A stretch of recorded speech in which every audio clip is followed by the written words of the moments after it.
you're 1 year in and realizing you don't want to go the private equity route. You want to own more control. Like what sort of was the catalyst there? And how did that conversation go as you try to unwind that? And typically you're looking for a much bigger business because if you're only going to own 25% of it, your opportunity costs are quite large. So if you could make something work as a self-searcher, you really need it to be at least 4 times larger when you're private equity backed because it just doesn't make sense below that. It's not worth your time. It's not worth the risk and potentially getting fired. You're searching on your own. You're looking at a bunch of businesses. Obviously, your wife's a speech pathologist, I think you said. So you start going down that path and looking for, practices, or where did you start making that shift? Do you feel like because of the industry background, they took you seriously? Because you're thinking like, hey, you've reached out to thousands of businesses versus 6. And all of a sudden they're like, yeah, but Ryan is real. He's serious. Like he's already in the industry.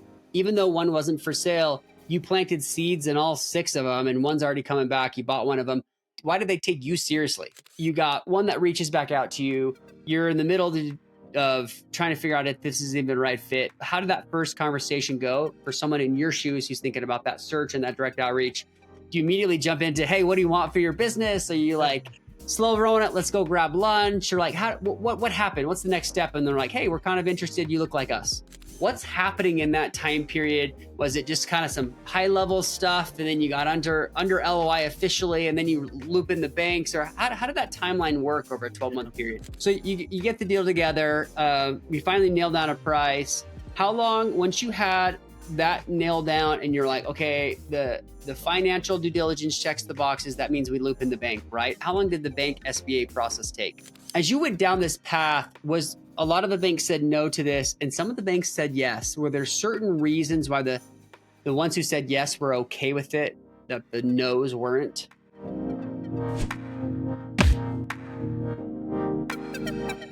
All right, welcome to another round of Let's Buy Business. We've got an amazing guest with us today, Ryan Price. Also, another Ryan. We have so many Ryans around here, okay?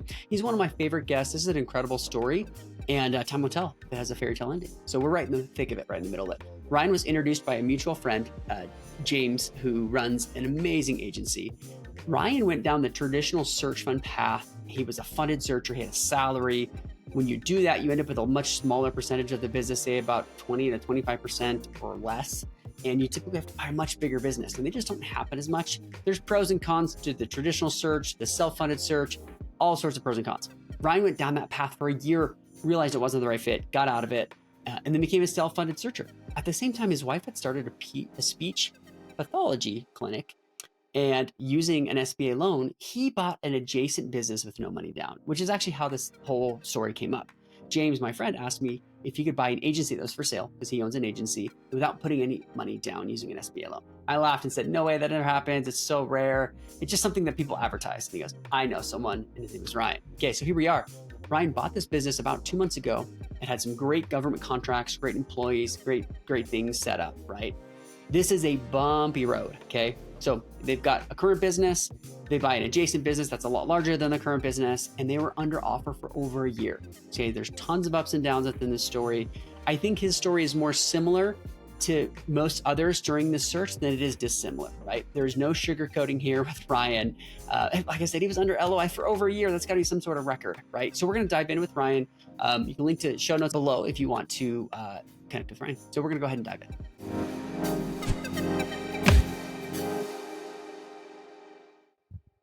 Well, awesome, Ryan. We're live. Welcome to the show. Thanks, man. Thanks for having me. The last guest we had on was also named Ryan. I think we're all born in the 80s. Ryan was a very popular name in the 80s. So Ryan Price, tell us a bit about your background before we dive into your businesses. Yeah, thanks, man. I'm actually a little baby. I was born in the 90s. So. Oh, man, we missed you. I know. I'm a little guy.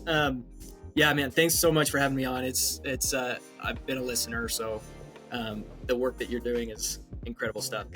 My background mostly was in B2B sales for an e-commerce company, e-commerce furniture. I was doing a lot of sales with them. That's kind of where my career really started. And, I can just remember, great job. They actually had me move out to Europe to build the business out there, like really job that I wasn't qualified to do, but just loving it. But I just remember every day on the way to and from work, I'd listened to a different podcast. I had never even heard of you at the time. This was back in 2016, called How I Built This, which I'm sure you've heard of. And every day just getting like, man, I got to do that. I got to do that. I got to do that. So eventually got to the point where my wife and I are in England, and we're like, I, we got to go. I got to get back home and try to do it myself. So left that job, came home, started thinking, well, I worked for an e-commerce company, so I'm an expert in e-com, and started importing outdoor gear from China and trying to sell that online and failing miserably. um, started a podcast myself, trying to be a poser like Ryan Condi. And, that got me a scholarship, which is cool, but I didn't make any money. Um, and then thirdly, my wife is a speech pathologist, so we started a speech clinic. And that's pretty important to the rest of the story. But after that, when we started that clinic during COVID, I went to business school, and that is where I learned about ETA. So I went there with every intention of being those how I built this people, starting a business. But 2 weeks in, I was like, no, no, no, no, that's not it. It's buying a business. So um, It's still left. building, just sort of a different Yeah, step you're exactly, skipping. Yeah. exactly. Building something that's existing, right? So dedicated all my attention to that, trying to find a business to buy.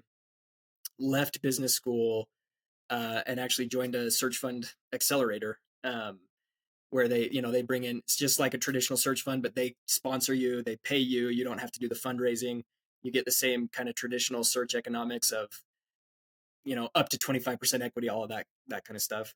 um, Searched with them for a year and decided I don't like private equity, because that's what they were. And decided to go it alone, and found what we just acquired. So I'll pause there, happy to just kind of keep rolling with it, or if you've got we, we questions, happy to answer we them. got 2 hours of questions here, Ryan, before you get into Yeah. the good stuff. So, well, first off, I did outdoor gear for a long time, and so it's a lot of fun. Imported all, done that before too. So, one thing I would highlight is, obviously there's the traditional search fund, there's the self-funded search fund. You went down this for a year when you're typically backed. Correct me if I'm wrong. You're backed by, they're giving you a salary, they're giving you kind of investors lined up, a lot of feedback and everything. You're 1 year in and realizing you don't want to go the private equity route. You want to own more control. Like what sort of was the catalyst there, and how did Yeah. that conversation go as you try to unwind that? So it was always kind of a backup to do it that way, because I always wanted to do the self-funded route. But in business school, I had that time was my runway. And if I didn't find anything while I was at school, I had to get a job, because I just didn't have the personal finances for a Yeah, runway the to runway switch. ends as with It's most gone. listeners. Yeah. It's gone. Yep. So the next best thing that I found was this accelerator. The economics weren't as great, but I could find something bigger. It was safer.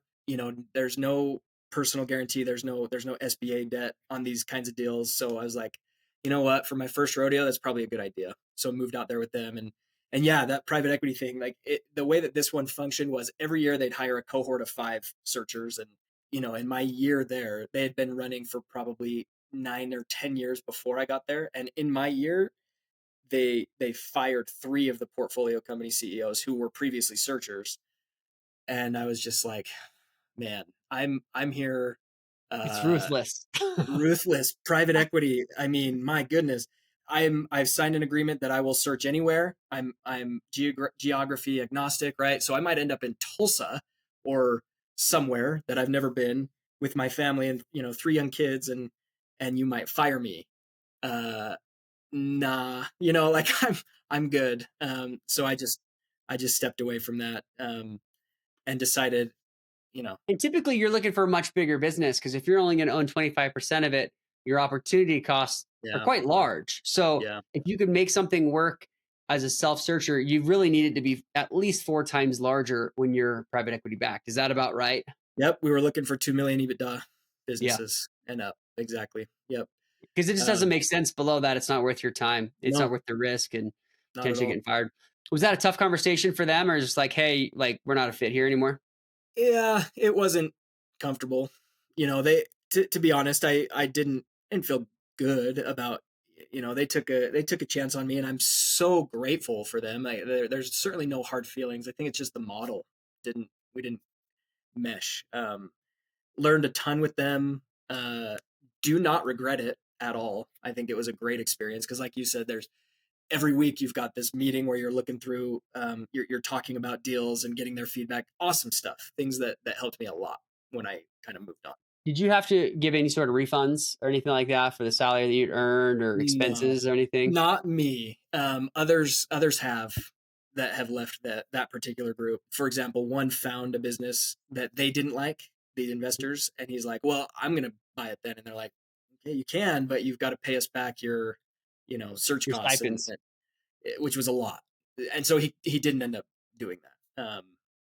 But yeah, thankfully, since I didn't find something while I was with them, there were no strings attached there. Yeah, obviously the economics have got to work for them. They're taking on some risk there Yeah, too. So, totally. cool. Thanks for diving in. Now, kind of get us through. You're searching on your own. You're looking at a bunch of businesses. Obviously, your wife's a speech pathologist. I think you said. So, you start going down that path and looking for practices, or Yeah. where did you start making that shift? Somehow clicked. I think all of that at one time when I got to that point where, hey, they're firing people. Oh, actually, I went to lunch with, I'll shout out James Lincoln, who a lot of the listeners probably know. He's the man. He told me about, dude, why don't you just find a clinic? Because you can get this zero down loan, SBA loan, because you've already got a business in with that same NAICS code or SIC code. And I was like, oh, really? And so at that time, I was the mindset totally shifted. I couldn't stay with them any longer. And just as a kind of a side note, searching traditional search, where you're searching across the country and in different industries, it used to work, and there's still times where it does now. But that model of just cold emails is a huge waste of time. Largely, I again, that's not. There's exceptions to every rule, but in a year where I sent thousands and thousands of emails, even where I got to have phone calls with business owners, I just never went anywhere. When I shifted my mindset to finding a clinic, I reached out to 6 clinics in our area here in Utah. We bought here in Utah. Our clinic that we'd started in during COVID was in Draper. I reached out to 6 clinics from Ogden to, I don't know, Spanish Fork. Had meaningful conversations with 5 of them. That's about an hour and a half drive for Yeah, perspective. exactly. Yeah. Yeah, sorry. And meaningful conversations with 5 of them. One wasn't ready to sell, but we're their first call when they are. I actually had one call me yesterday, as a matter of fact, that is interested in having that conversation, and we bought one of them. So just the hit rate, when you've got this industry background and relevance, you can get so much further. This business that we bought was not on the market. Do you feel like because of the industry background, they took you seriously? Because you're thinking like, hey, you've reached out to thousands of businesses versus 6. And all of a sudden they're like, yeah, but Ryan is real. He's serious. Like he's already in the industry. Even though one wasn't for sale, you planted seeds in all 6 of them and one's already coming back. You bought one of them. Why did they take you seriously? You said it. That I mean, That's it. It we really spoke was that. Okay. Yeah, we spoke the same language.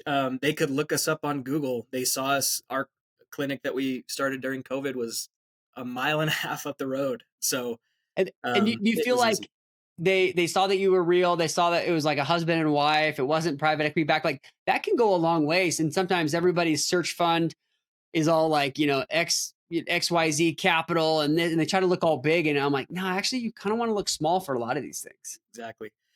In fact, the one that called me yesterday, he's like, "Hey, I got your email," because I just follow up every so often. This one's in Mill Creek, and he's like, "I got your email. I love what you're saying about private equity and how you guys aren't that." Like, because I've been approached by those guys, and I'd much rather talk to you. So yes, absolutely, relevance and kind of that approach of we're just we're just like you, man. I'm predicting this. You're going to end up with like 7 to 8 of these in the whole Wasatch Front, which is the greater Salt Lake area. And then private equity is going to come in and buy you. I So, know I got to stay true to myself. Like yeah. I thought about that. I hope I have that problem, So you but run we'll it. see. Are you and your wife running the one that you set up when you started this search? Yeah. Okay. So this is interesting. That one is called Middle Hill Speech and Voice Clinic that we set up during COVID. Very small clinic, very small. One that we ran remotely while we were searching with that accelerator. Just had a few part-time clinicians, and it gave us a little extra income during the month. Very small, but just because it was the same NAICS code, we've bought something, um, 8 8 to 10x bigger, um, which just leveraging that. And now since it's a mile and a half down the road, we do a lot of the same services. We're actually just going to fold it into this new one. Wrap them up in together. That's Yeah, like a cheat code for an crazy. SBA loan and how to go about that. So, okay, so are you both running your current one? You start searching around and you say, "Let me just see if these 6 are available before you want to open it up to outside the region," or what was your thought process there? Yeah, I think it became clear during my search period where I was looking across the country that the ones that I had meaningful conversations with during that time, there was some kind of connection. Uh, Maybe it was geographic, maybe it was, furniture, for example, because I worked in e-commerce furniture or something. There were some things that made it that there was a connection there, and so it clicked that I should focus on these ones that we've got that pretty tight connection with. And so I just started with them. Yeah, and it's not a huge metropolitan area, so, like, everybody kinda knows somewhere in every one of these cities and how that breaks down. So fast forward a little bit, you got one that reaches back out to you. You're in the middle of trying to figure out if this is even the right fit. How did that first conversation go for someone in your shoes who's thinking about that search and that direct outreach? Do you immediately jump into, "Hey, what do you want for your business?" Are you like, slow rolling it, let's go grab lunch, or like how what happened, what's the next step? And they're like, "Hey, we're kind of interested, you look like us."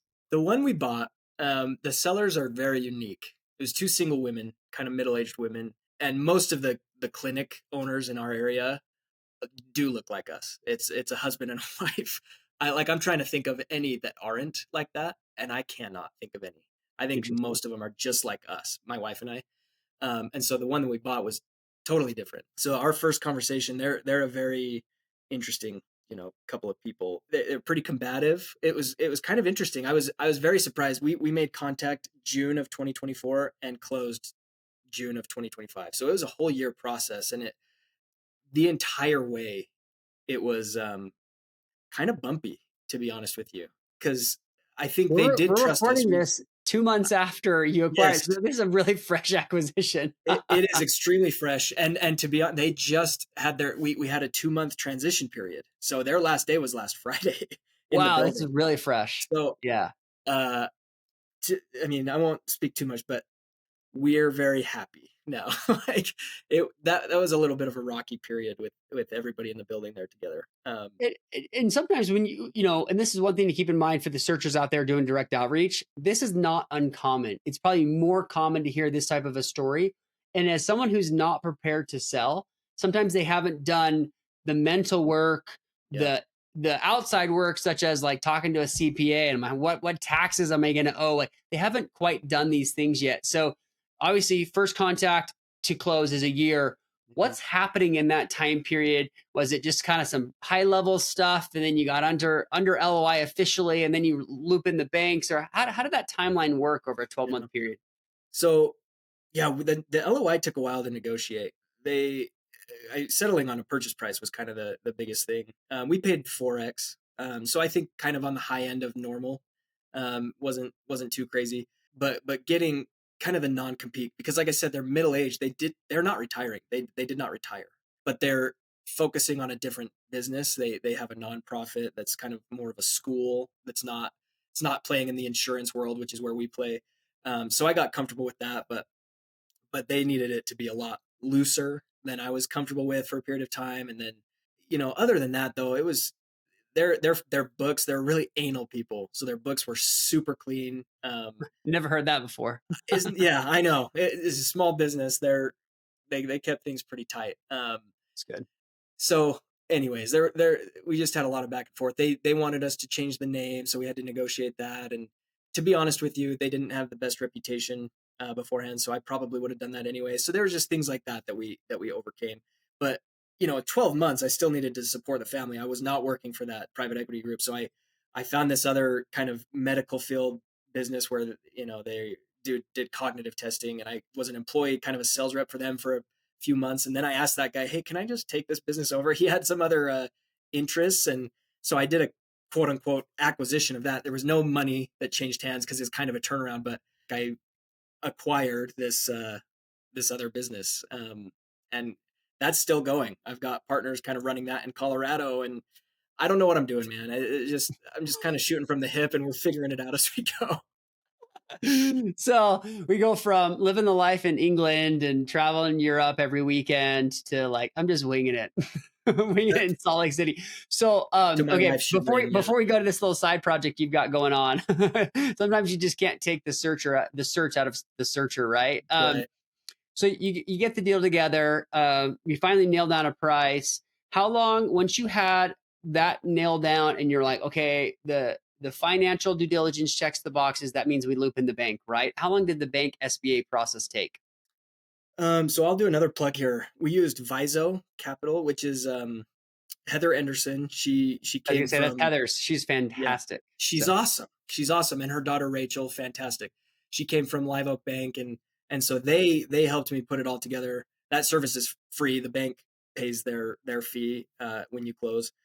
So I'm trying to remember the timeline. We went from LOI signed. I think we got that done in like September maybe, and then it was working with Viso to get all of our documents and information put together in a nice packet to deliver to banks. And then I would say February or March, we got started getting term sheets. The first batch that they sent them out to rejected the deal because of I told you I didn't have a runway. That was still true. My personal financial statement was not impressive. I have neutral net worth. you're coming out of MBA school, you Yeah, haven't had a job in a long time, and the searcher salary is just enough to get by. You're not saving exactly. anything off of Yeah, they it. don't want to incentivize you to be Y- comfortable, Yeah, right? you're too comfortable in your search. You're like, I'm never going to find a Pretty business sweet here. deal. Yeah, Yeah. getting paid at all for that is a pretty sweet deal. So there's that plus the fact that our business that we were using to leverage that 0% down kind of provision, the fact that it was so small gave some banks a little bit of pause. So that first round that they sent it to, all said no. But the second round, we got into a little bit of a bidding war, which was awesome. They bid down the interest rate and went with Veritex Bank, which and they've been great to work with. That's awesome. So on the bank stuff, obviously the cat's out of the bag. You bought an adjacent company with an SBA loan, zero money down, right? And Yep. the reason we're talking, Ryan, is because our mutual friend James, I made fun of him. I'm like, dude, that doesn't happen. It's so Yeah. rare. Like, and he's like, no, I know someone. So as you went down this path, was a lot of the banks said no to this, and some of the banks said yes. Were there certain reasons why the ones who said yes were okay with it, that the no's weren't? Yeah. I mean, the no's, their credit box. I think it was a me problem, the my personal net worth. Even though they didn't require per the SBA an equity injection, they still wanted to see that I had it. You know what I mean? But the other banks that said yes, they're like, well, it's zero down. If it pencils and he's got a background in this industry that they really like that.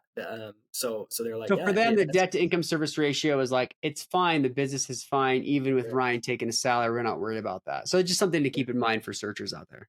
Yeah, definitely. Yep. That's There's banks awesome. that'll do it. They have a higher risk appetite. But we did have that first round included Live Oak Bank, and we did have a conversation with them. It didn't fit their credit box, but they're like, well, let's take a look. What they initially offered before the credit committee kind of kiboshed it is a quarter of a point off, lower than what we actually got. So it It worked still out was great. competitive. We Yeah. now one thing you mentioned that I want to dive into was you had two banks competing, which is really rare for this type of a thing, and that's the Yeah. benefit of going with someone like a Heather, right? Yeah. Did you just straight up say, "Hey, like they're better over here"? Can you match it? Go back and forth. How did you manage that? Well, I don't think I did manage it. That was all Viso. Oh, perfect. They just pitted each other, them against each other, and I watched kind of the correspondence go back and forth, and they kept lowering their interest rate offer.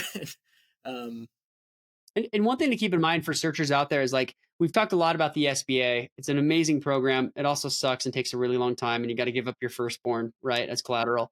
Um, there are rules that you have to abide that are SBA rules, which is a government rule, and there are rules that are like, oh, this is actually the bank's rule and the bank standard. And so not every bank is created equal. And so some banks will say the SBA requires this, and in reality, it's just them. It's them requiring that. And so I think that's where you have this interesting process where every bank is unique in how they approach it. So I believe this is an SBA rule, but somehow um, we avoided it. The seller note has to be on a 2-year full standby, and somehow that was I don't want to say a non-starter for the sellers, but they fought hard against it, and somehow that um, was able to be overcome. So yeah, there's rules, but there's always ways to figure things out. there's always an edge case. There's a Hmm. scenario where Yeah. you have an exception. So you're 2 months in, Ryan. Tell us like, okay, it's exciting. You've got, I'm assuming, some employees that you took over. What does day one look like? How do you announce it to them? Did you announce it before the LOI or before the actual deal was closed? After? Did you get to talk to anybody, key employees? How does that work? It did not go like I had envisioned. Um, I don't know if that's We're if just that's gonna normal or laugh not, there. but so I mentioned these sellers. They're a unique bunch.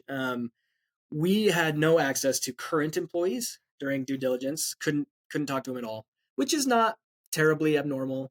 The sellers being kind of an interesting group of people. We did not have access to current employees at all during due diligence. We couldn't talk to them, which is not terribly abnormal. But we could reach out to past employees. So we kind of reached out to people who had worked there in the past. And like I said, it didn't have the best reputation. Google reviews were pretty poor, or at least the ones that were low were very scathing. And talking to these past employees are like, those, I mean, the great business sellers are the worst, right? Like people that don't ever work there, blah blah blah, things like that. And so what we had envisioned, or at least me, in my naive state of mind, was that we'd come in and say, "Hey, we're the owners now," and people would be like, "Oh, thank goodness!" You guys Right? are the best. You saved us. Not the case. What we People don't learned, like change, even if it's for the better. it's exactly right, and what we learned is that the people that were here, the people that stuck with them, subscribed to their philosophies and agreed with the way that they did things, and so that was we make this announcement, and just by nature of this industry, 100% of the team is female, um, which is, I think they're amazing. They're just a lot more sensitive, and it's something I'm not used to. And so that when we make this announcement, one person starts to cry in the corner, and it spreads like wildfire. Like Their concern is, am I going to be able to pay my mortgage next month? Right? they're Like, well, yeah. the way they're like, we love the previous owners, like who are you guys? And I was like, oh man, shoot, what did we do? And Um, you're sweating bullets. oh, I was freaking out because when I had it one way in my mind and it goes this way, I was like, oh shoot, this is this is not good. And 2 months in, we've let's see. So in these 2 months, we've had a couple people leave, and a couple office staff, 2 office staff, 2 therapists, and that's okay. It's challenging. It kind of freaks you out a little bit, but when you realize that they probably weren't going to fit with where we're taking things anyways, it's a good thing, right? We like them. We like all of these people. They've been great, but they could not get past the old way of doing things into this new way. Um, Change so is so hard. yeah, I've known people who've lost 50 pounds and they're like, now I got to get a new wardrobe. And you're like, yeah, that's a good thing. Like, yeah, change is hard in every way, even if it's yep, for the better. Right. exactly. So with a couple minutes left here, Ryan, like you're just taking over. There's always a J curve, in my opinion, with Mhm. every acquisition. You're 2 months in. Now you're on your own. Obviously, like we probably need to do a follow up in like 6 months, but like Let's do it. where are you at 60 days in, you know? Yeah, it's a capital J, man. It is it's steep. So just a quick kind of story. I was asking during due diligence in May. We closed May 30th. May 25th, I was asking the seller like, "Hey, how's May looking?" We didn't even have April's numbers for revenue. And I was like, can you please give me April, May? What are those looking like? Because January, February, March, just consistent, steady as she goes. Revenue exactly what we expected. But I'm like, okay, still I'm taking this $2 million personal guarantee. I gotta know how things are going. Gave me April. Not really complete. Didn't give me what I was wanting. And then I quote for May, who knows? Were Well, they she that checked knew. out? She knew. I know she knew because even me, Yeah. 2 months in the seat, 1 week in the seat, I knew exactly where revenue was going Well, to land. can't you just look into your credit card processing or your, insurance billing? Like it's not hard to look at revenue. Oh, It might be hard to find oh, expenses. Revenue is easy. revenue's easy. She absolutely knew. What she didn't want me to know 5 days before closing is that sales were or revenue was down 20%, and it has hurt these first 2 months pretty bad, to the point of we're losing cash right now. It is rough, but like I said, Veritex has been great to work with. We got a good working capital amount from them. The other thing I'll say is that the sellers represented accounts receivable totally wrong, and they again knew, because obviously. So what they shared is Do you that have a quality of earnings done? we had proof of cash, Okay. and it was perfect. Totally, it was exactly, they said the Like group no that did red it said flags, right? You're like, no okay, this red all flags. checks They're out. like, Yeah. I've never seen a cleaner proof of cash. So I was like, okay, I'm going to use that. But they used the billed amount. If you're familiar with insurance, you have a billed amount, but you're reimbursed maybe 50-60% of that billed amount. So they represented that their accounts receivable was the billed amount. But by definition, accounts receivable is the money that you expect to receive, right? Like that. So just very. So when I found that out after closing, that sum was actually half, that freaked me out and made me very upset. Um, but this is another thing that people don't think about or see very often. They say, "Hey, just get a line of credit before closing. Get that line of credit from the bank. It's really hard to get one afterwards." And I don't know why that's the experience, but I've just been able to secure 6-figure line of credit, separate from the bank. It's not with my bank; it's with a different group, and it was really easy. So if anybody has questions about that, I'd be happy to talk to them. My goal is not to draw on it, but it's there as a safety net because, here in pediatric therapy land, the summertime things really dip. People go on vacation, schedules change. Finally, school's starting again, so we're expecting that tick back up.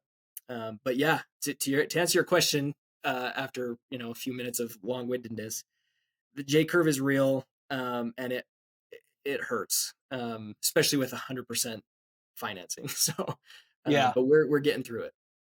Well, Ryan, this has been amazing. I think I've picked up some really interesting parts within your story and just learning experiences. I'm sure you have too. Sleepless nights, all of that. We Oh appreciate you yeah, sharing all this. We're going to need to do a follow up in like 6 months and see where things are at and get you back up after that J curve. As we start to wrap up, two questions I like to ask everybody here, Ryan, is one, first off, like what's one of the most creative ways you've seen someone make money? A weird way you've seen someone make money? oh, man, I feel like I've always had the hardest time making money. Like some people, it just comes naturally. Good for them, but it pisses me off. I've got a buddy. I mean, I can see his house from where I live. He brings in, these like Pelotons. He buys Pelotons, fixes them. I'm doing air quotes. I don't know what he does to fix a Peloton, but then he just sells them on KSL or your Craigslist and just makes a killing. That's all he does. He doesn't do anything else. It's the dumbest thing. And I feel like if I tried to do that, I'd just have a house full of Pelotons and they would go nowhere. So I don't know. There's something out there for that hustle. I love that. That's Yeah. great. Where can people find you and follow you, Ryan? LinkedIn. You can feel free to email me at Ryan at legendarypediatrictherapy.com. Sorry, longest domain ever, but We'll that's link where. to it in the show notes. Yeah, People will find you. So, cool. Ryan, this has been a pleasure. Appreciate you jumping on. You're in the thick of things right now, and you still gave us a few minutes of your time. So, thanks, Ryan. Happy to do it. Thank you. All right. Thanks for checking out the Let's Buy a Business channel. If you want to learn more, you can subscribe to our YouTube channel for the latest tips on acquiring businesses. We've also got our newsletter, which you can also subscribe to here, where you want to get the latest tips and deals that are happening right now. These are live deals. And then, of course, with the link below, you can join our course and memberships for the most serious searchers out there, and you want to get serious results.